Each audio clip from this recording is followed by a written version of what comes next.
monde, c'est moi Nanou. Alors, ce soir, un petit souper rapide pour les parents qui travaillent. On va faire un poulet Alfredo, tout à même un plat.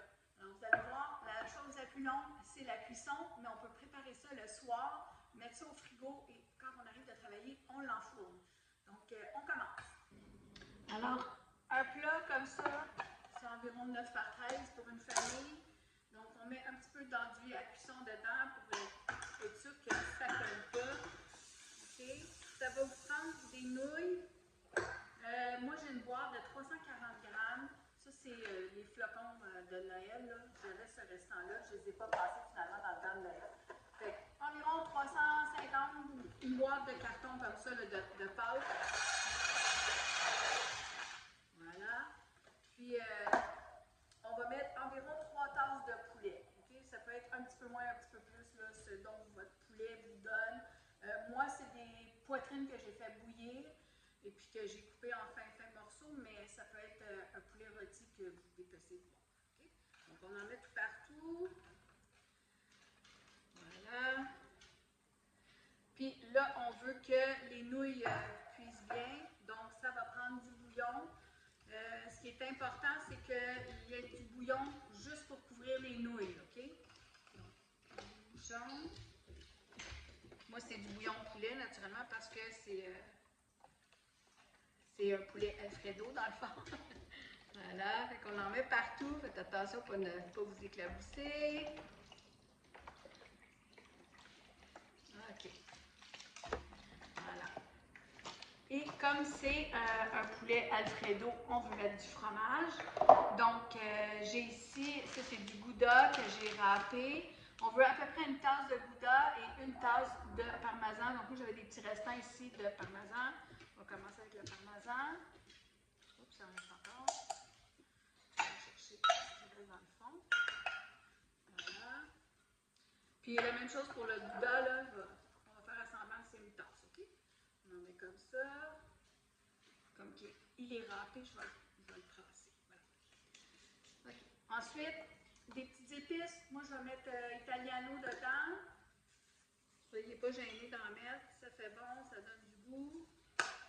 On peut mettre du poivre aussi. Oups. OK. On veut une sauce crémeuse, donc ça va prendre un berlingot de crème comme ça. Si vous trouvez qu'il y a trop de liquide, vous pouvez arrêter, peut-être en mettre juste le 3/4. Moi, j'ai pris 15%, ça peut être 35%. Votre sauce va juste être plus onctueuse, plus engraissante. Donc, je vais en mettre un peu partout comme ça à l'œil.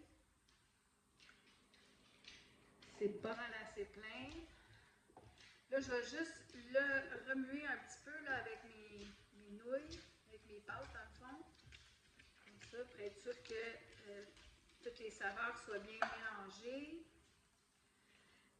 Ensuite, on va mettre de l'ail. Si vous voulez mettre de l'ail fraîche, vous pouvez. Moi, j'ai de l'ail en pot et comme je vous dis, moi, je veux que ça aille vite. C'est un souper de semaine.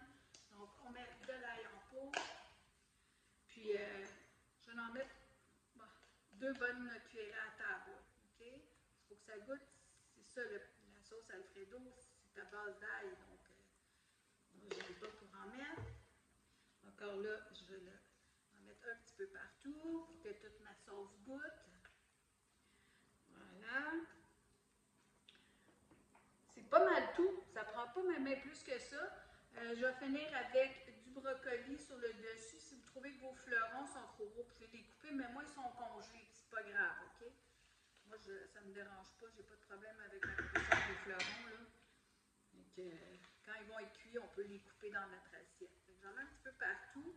Vous pouvez mettre le sac au complet. Moi, j'ai mis la moitié du sac juste pour en garder pour une autre recette. J'essaie d'être un petit peu plus économe. Les choses coûtent cher de nos jours. Puis ça va être aussi bon, puis il va en avoir assez. OK? Et la dernière chose qu'on va mettre, c'est environ 3 cuillères à table de beurre que vous allez couper en morceaux. Donc, moi, c'est du beurre qui était gelé. Donc, je vais en enserrer un petit peu partout comme ça dans mon plat. Ça rend la sauce encore plus riche, meilleure. Mais vous n'êtes pas obligé. Donc, je vous dis. Puis moi, je ne vais pas saler parce que mon beurre est salé. Mon bouillon de poulet était salé aussi. Alors, comme je vous dis, c'est pas nécessaire de saler. Et mon beurre, comme je vous dis, Le fromage, tout ça, c'est salé. Fait que je ne rajouterai pas de sel à ça. Alors, c'est simple comme ça. La seule affaire qui reste, c'est d'allumer votre fourneau. Si vous arrivez de travailler, mettez un papier d'aluminium dessus. Là, vous allumez votre fourneau à 400 et c'est à peu près 1 heure de cuisson. Fait que l'important, c'est que vos pâtes soient bien recouvertes de sauce, de bouillon ou de liquide. Et puis, c'est tout. On met ça dans le fourneau, comme ça. Et moi, je vais vous revoir dans 1 heure pour la dégustation. À tantôt! Bon. Alors, moi, ce que j'ai fait, je l'ai sorti à 50 minutes et je l'ai brassé et je l'ai remis un autre 10 minutes. Donc, juste pour vous montrer un peu que ça a l'air. Un beau repas complet. C'est un peu gras, comme je vous dis, parce que oui, il y a de la crème, il y a du beurre, tout ça. Mais il n'y a rien qui vous empêche de prendre des choses un petit peu plus légères si vous voulez manger un peu moins gras. Alors, un repas complet parce qu'il y a des protéines, il y a du brocoli, des pâtes, tout ça. Encore là, les pâtes, il faut les prendre des pâtes blé entier, toutes sortes d'affaires sur le marché qui fait que vos repas peuvent être un petit peu plus santé. Donc, ça, c'était des pâtes Barilla, cuisson de 7 minutes. Donc, c'était pas long à cuire, mais parce que c'est une casserole, ben, il faut s'assurer qu'il y a assez de bouillon pour les couvrir. Donc, c'est sûr que moi, vu que c'était une crème à 15 ça n'a pas fait une grosse sauce épaisse. C'est pas grave, ça va être délicieux pareil, OK? Donc, prenez une bonne louche. Puis, vous allez voir, là, il va rester du bouillon dans le four. Fait que, excusez, mon four est allumé. Il n'y a rien qui vous empêche de peut-être épaissir un petit peu avec la farine un coup que toutes vos pâtes ont sorti. Mais en tout cas, si vous voulez vous donner du trouble. Sinon, moi, je vous dis, c'est super bon comme ça. C'est un beau repas. Les enfants vont aimer ça parce que c'est des choses que les enfants aiment normalement. Et si vous voulez aussi, à 50 minutes, ce que vous pouvez faire, comme moi, je l'ai juste brassé puis je l'ai remis dans le four, vous pouvez rajouter du fromage sur le dessus. Donc, vous